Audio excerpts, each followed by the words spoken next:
নমস্কার, যোগ সাধনার এক গভীর এবং সূক্ষ্ম জগতে আপনাদের স্বাগত। আজ আমরা প্রাণ, তেজস এবং ওজস এই তিনটি শক্তি নিয়ে কথা বলবো। দেখব কিভাবে এদের মধ্যে একটা সঠিক ভারসাম্য আমাদের আধ্যাত্মিক পথকে আরও সুন্দর করে তুলতে পারে। চলুন একটা খুব সাধারণ কিন্তু গুরুত্বপূর্ণ প্রশ্ন দিয়ে শুরু করি। আচ্ছা, কখনো কি মনে হয়েছে যে খুব গভীর আধ্যাত্মিক সাধনা বা মেডিটেশন করতে গিয়েও কেউ কেন হঠাৎ করে অবসাদগ্রস্ত হয়ে পড়েন বা একটা ভারসাম্যহীনতায় ভোগেন? এর উত্তরটা কিন্তু লুকিয়ে আছে আমাদের শরীরের ভেতরে থাকা তিনটি রহস্যময় শক্তির মধ্যে। এই রহস্যটা বোঝার জন্য আসুন আমরা একটা দারুণ উপমা ব্যবহার করি, আমাদের আধ্যাত্মিক লাইট বাল্ব। এই একটা ধারণায় আমাদের পুরো ব্যাপারটা পরিষ্কার করে দেবে যে এই শক্তিগুলো আসলে কিভাবে কাজ করে। দেখুন, মূল টেক্সটের এই কথাটাই কিন্তু আমাদের আজকের আলোচনার একেবারে কেন্দ্রবিন্দু। এখানে বলা হচ্ছে ওজস হল উচ্চ শক্তি ধারণ করার ক্ষমতা। এটা অনেকটা আমাদের লাইট বাল্বের ওয়াট ক্যাপাসিটির মতো। যদি আমরা তেজস আর প্রাণ বাড়িয়ে দিই কিন্তু ওজস না বাড়াই, তাহলে বাল্বটা স্রেফ ফেটে যাবে। ভাবুন তো একবার। আর এই উপমাটাই কিন্তু ব্যাখ্যা করে দেয় যে কেন একটা সঠিক ভিত্তি তৈরি না করে সাধনা করলে অনেকের মধ্যে মেডিটেশনজনিত নানা রকম সমস্যা দেখা দেয়। আসলে আমাদের শরীর আর মনকে তো প্রথমে সেই উচ্চ শক্তিটা ধারণ করার জন্য প্রস্তুত করতে হবে, তাই না? বেশ, তাহলে আমাদের এই আধ্যাত্মিক সার্কিটের মূল উপাদানগুলো কি কি? চলুন এবার এই তিনটি সূক্ষ্ম শক্তিকে এক এক করে চিনে নেওয়া যাক।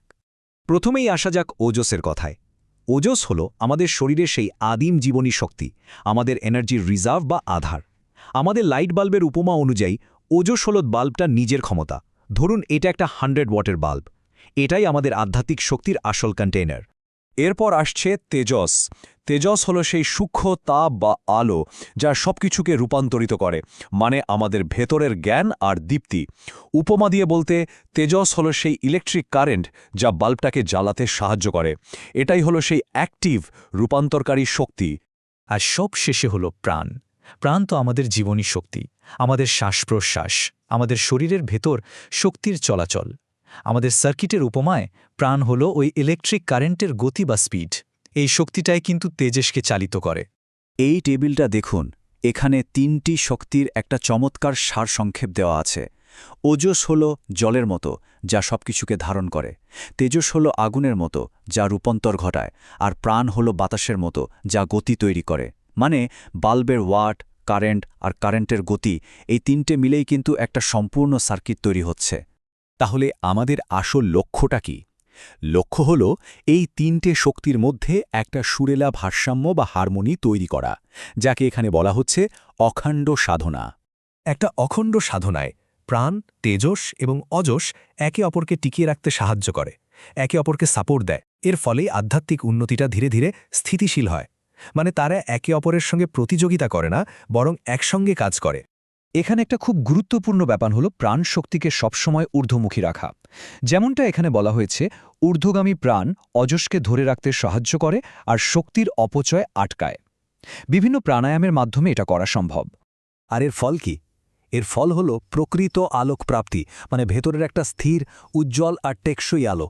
আমাদের লাইট বাল্বটা তখন আর মিটমিট করে না বা ফেটে যাওয়ার ভয় থাকে না, বরং একদম স্থিরভাবে জ্বলতে থাকে।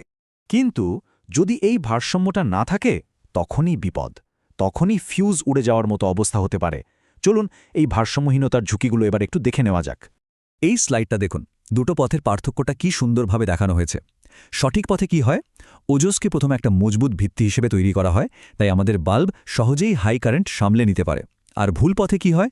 যথেষ্ট ওজস তৈরি না করেই তেজস আর প্রাণকে বাড়িয়ে দেওয়া হয়, ফলে বাল্ব সেই চাপটা নিতে না পেরে ফেটে যায়, আর তার থেকেই মানসিক বা শারীরিক সমস্যা তৈরি হয়। উৎস গ্রন্থে এই অবস্থাকেই তথাকথিত কুণ্ডলিনী বিকার বলা হয়েছে। তার মানে এটা কুণ্ডলিনীর কোনো আকস্মিক জাগরণ নয়, বরং দুর্বল ভিত্তির ওপর অতিরিক্ত চাপ দেওয়ার ফলে প্রাণ বা তেজের একটা বিশৃঙ্খলা মাত্র। এই প্রসঙ্গে উৎসটি কিন্তু মাদকের বিপদ নিয়েও সতর্ক করেছে। কারণ মাদক কি করে? এটা কৃত্রিমভাবে তেজস বাড়িয়ে দিয়ে একটা মিথ্যা অনুভূতির জন্ম দেয়, কিন্তু তার বদলে এটা শরীরের জমানো ওজসকে খুব দ্রুত পুড়িয়ে শেষ করে ফেলে। আর একবার ওজস শেষ হয়ে গেলে আসল আধ্যাত্মিক সাধনা করাটা সত্যিই খুব কঠিন হয়ে পড়ে। তাহলে উপায় কি? নিরাপদ আর টেকসই সাধনার পথটা ঠিক কোনটা? কিভাবে একটা আরও ভালো সার্কিট তৈরি করা যায়? চলুন এবার এর সমাধানটা নিয়ে কথা বলা যাক। দেখুন, নিরাপদ সাধনার পথটা এখানে কয়েকটা ধাপে বলা হয়েছে। প্রথম ধাপ একটা স্বাস্থ্যকর জীবনযাত্রার মাধ্যমে ওজস তৈরি করে ভিতটাকে মজবুত করা। দ্বিতীয় ধাপ খুব সাবধানে আর বিচক্ষণতার সাথে প্রাণ আর তেজস বাড়ানোর সাধনা যোগ করা। তৃতীয় ধাপ সবসময় খেয়াল রাখা যেন তিনটে শক্তির মধ্যে সঠিক অনুপাতটা বজায় থাকে। আর সবশেষে নিজের মন, কথা আর আবেগকে এক সুরে বাঁধা।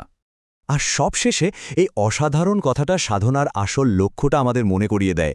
যোগ সাধনায় আমাদের একমাত্র যে ফলটা খোঁজা উচিত তা হলো আর কোনো কিছুর খোঁজ না করা।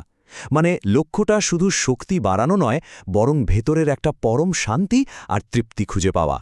আজকের আলোচনা শেষ করার আগে সবার জন্য একটা প্রশ্ন রেখে গেলাম, যে সাধনা এখন করা হচ্ছে সেটা কি আসলে একটা উজ্জ্বল শক্তিশালী বাল্ব তৈরি করছে, নাকি একটা দুর্বল ভঙ্গুর বাল্বের মধ্যে দিয়ে বিপজ্জনকভাবে হাই ভোল্টেজ কারেন্ট পাঠিয়ে দিচ্ছে? এই উত্তরটাই হয়তো আধ্যাত্মিক যাত্রার সঠিক পথটা দেখিয়ে দেবে।